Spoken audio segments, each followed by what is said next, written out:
বলে যে European enlightenment, অর্থাৎ ইউরোপে যেই তাদের যে রাজতন্ত্র, তাদের যে বৈষম্যপূর্ণ সমাজ ব্যবস্থা ছিল, ওইটাকে বাদ দিয়ে তারা যে একটা নতুন জ্ঞানের বিপ্লব ঘটাইছে, ওইটার ভিত্তিতে তাদের একটা চিন্তা চেতনা থেকে এই মানব অধিকারগুলো তারা নির্ধারণ করেছে। এই চেতনার মূল তত্ত্বটা হলো যে মানুষ, আল্লাহু আকবার, মানুষ সম্পূর্ণ স্বাধীন তার চিন্তার ক্ষেত্রে, এবং তারা মনে করে জ্ঞানের উৎস শুধু ব্রেন আর পঞ্চ ইন্দ্রিয়। এখন আপনাকে যদি প্রশ্ন করি জ্ঞানের উৎস কি, জ্ঞানের উৎস স্থলটা কি, আপনি একজন এজ এ মুসলমান হিসেবে আপনি জ্ঞানের উৎস কি জানেন? হতে পারে অনেকে এটা বলতে পারবে না। আচ্ছা আমি বলি, জ্ঞানের উৎস হিসাবে অনেকগুলো উৎস আছে।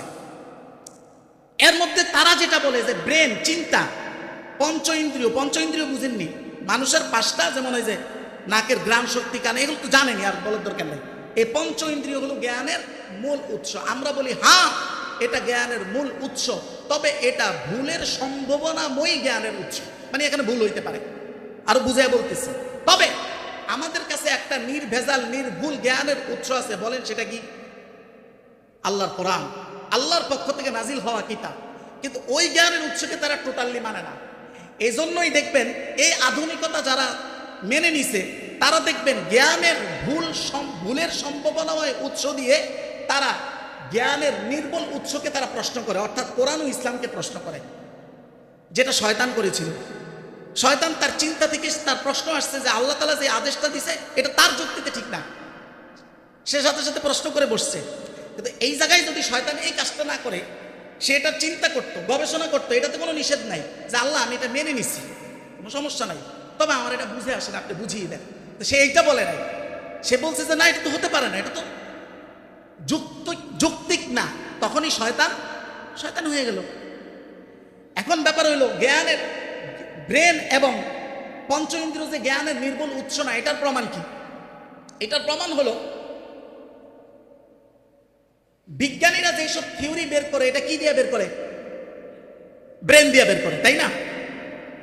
যারা যদি বিজ্ঞানের ছাত্র হন তাহলে এটা স্পষ্ট জানবেন, 50 বছর আগে যে থিওরি ছিল, এটা 50 বছর পরে এর বেশিরভাগ থিওরি পরিবর্তন হয়ে যায় না? জানেন তো এটা নাকি? তার মানে সে যেই দিন জ্ঞান দ্বারা এটা বের করছিল, তখন মনে করা হয়েছিল এই জ্ঞানটা নির্ভুল, কিন্তু 50 বছর পরে দেখা গেছে এই জ্ঞানটা মধ্যে ভুল আছে। একটা উদাহরণ দিই, মাত্র একটা। যেমন আমরা যে আগুন জ্বালাই, আগুন একটা জিনিসকে পোড়ায়া দেয়, এই যে খায়, পোড়ায় খায়, এটার মধ্যে কোন টেকনোলজি কাজ করে, কিভাবে এটা পারে? এক সময়ের বিজ্ঞানীরা বলছিল, একটা তত্ত্ব বলছিল ফ্লজিস্টন তত্ত্ব বা ফ্লজিস্টন থিওরি। তারা বলছিল যে এটার মধ্যে এক ধরনের ফ্লজিস্টন আছে যার মাধ্যমে এটা হয়।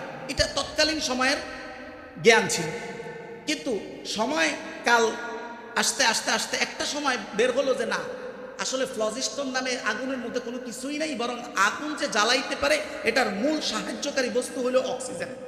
অক্সিজেন না থাকলে আগুন জ্বলে না। তার মানে আগে একটা ব্রেন দিয়ে জ্ঞান বের করছে, পরবর্তীতে এটা ভুল প্রমাণিত হয়েছে। এখান থেকে বুঝলাম জ্ঞান, ব্রেন, চিন্তা, এটা জ্ঞানের উৎস, তবে ভুলের সম্ভাবনা আছে। এবার আসেন পঞ্চ ইন্দ্রিয়। সহজ উদাহরণ দিই। খুব জ্বরে ভুক্তভোগী একটা রোগী, তাকে আপনি মিষ্টি দেন, সে বলবে তিতা। আপনি দেখতেছেন মিষ্টি, পঞ্চ ইন্দ্রিয় দুইজনেরই ঠিক আছে, কিন্তু ফলাফল একরকম না, দুই রকম। তার মানে এখানেও এই উৎসটাও কিনা নির্ভুল না। আরেকটা উদাহরণ দিয়ে সামনে চলে যাই। আপনারা পৃথিবীর যে কালার দেখেন, এটা লাল দেখতেছেন, সাদা দেখতেছেন, আপনি জানেন সাপ কিন্তু এই কালারে দেখে না, ভিন্ন কালারে পৃথিবী দেখে, এবং অনেক জীবজন্তু ভিন্ন ভিন্ন কালারে পৃথিবী দেখে। এবার বলেন কার দেখাটা সঠিক? আপনারটা না বিড়ালেরটা না সাপেরটা, কোনটা? তার মানে হলো এখন কোনটা সঠিক, এখানে আপনি কনফিউশনে পড়বেন। আপনি বলতেছেন দুইটাই সঠিক। এটা তো একটা এক্সাক্ট কালার আসলে আছে, এক্সাক্ট একটা কালার আছে, কিন্তু সে যেমন ব্ল্যাক এবং হোয়াইট, কি একটা প্রাণী জানি, শুধু দুনিয়াকে সাদা কালো দেখে, আর কোনো রং দেখে না। কারণ আপনি কি এটা বিশ্বাস করেন যে দুনিয়াতে কোনো রং নাই সাদা কালো ছাড়া? এটা বিশ্বাস করেন না, তো সে তো এটা দেখতেছে। তার মানে পঞ্চ ইন্দ্রিয় নির্ভুল জ্ঞানের উৎস না। নির্ভুল জ্ঞানের উৎস হলো একটা একমাত্র মুহাম্মদুর রাসূলুল্লাহর উপরে নাজিলকৃত কোরআনুল কারীম। বলেন না সুবহানাল্লাহ। আর জ্ঞানের উৎস যে এটা না, এটার আরো প্রমাণ আছে। আল্লাহ তাআলা সূরা ইসরায়ে 36 নং আয়াত আল্লাহ বলছেন, ওয়ালা তাকফু মা লাইসা লাকা বিহি ইলম। হে বান্দা, কোনো বিষয় যদি তুমি শিওর না হইতে পারো, তাহলে তুমি ওই জায়গায় এই বিষয়ে থেমে যাও। আল্লাহ বলতে পারতেন এটা নিয়ে আরো গবেষণা করো, আরো গবেষণা করো, আরো গবেষণা করো, যতক্ষণ না এটা একটা সিদ্ধান্তে না পৌঁছে। আল্লাহ এটা বলেন না, আল্লাহ বলছে থেমে যাও। যতক্ষণ না ইলমে ওয়াহির ছোঁয়ায় এইটা ক্লিয়ার তুমি না হবা, তুমি থেমে যাও। এটা বিশেষত ধর্মীয় বিষয় বলা হয়েছে।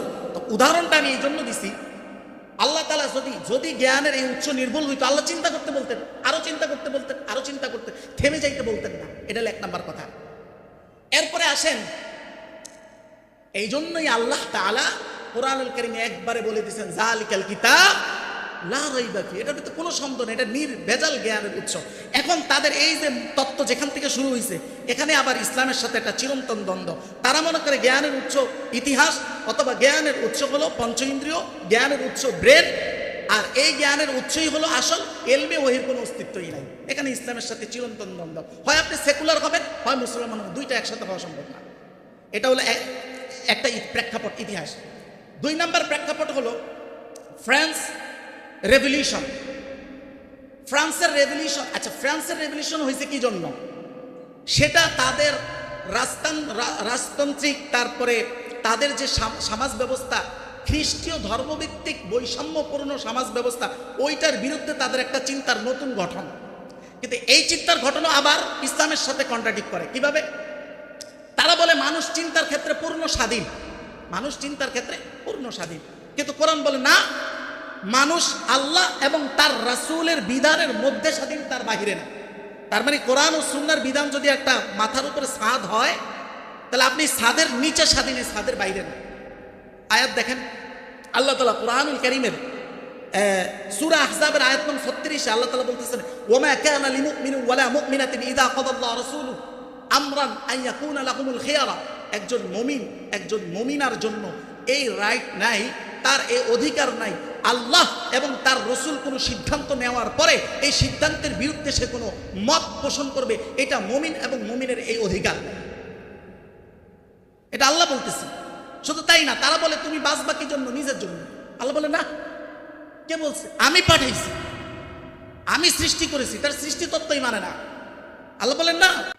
আল্লাহ তাআলা বলতেছেন আপনার সূরা আনআমের 162 নং আয়াত, আল্লাহ স্পষ্ট বলতেছেন, কুল, হে নবী আপনি বলেন, ইন্না সালাতি ওয়া নুসুকি ওয়া মাহইয়ায়া ওয়া মামাতি লিল্লাহি রাব্বিল আলামিন। যে তুমি বাঁচবা, তোমার কোরবানি, তোমার সালাত, তোমার বাঁচা, তোমার মরণ একমাত্র রব্বুল আলামিন, যিনি তোমাকে সৃষ্টি করেছেন। বলেন আল্লাহু আকবার। মিলে না? তার মানে হয় আপনি এই আধুনিক তত্ত্বকে মেনে নিবেন, আর নয় ইসলামকে। দুইটা কখনো একসাথে হবে না। 3 নাম্বার প্রেক্ষাপট।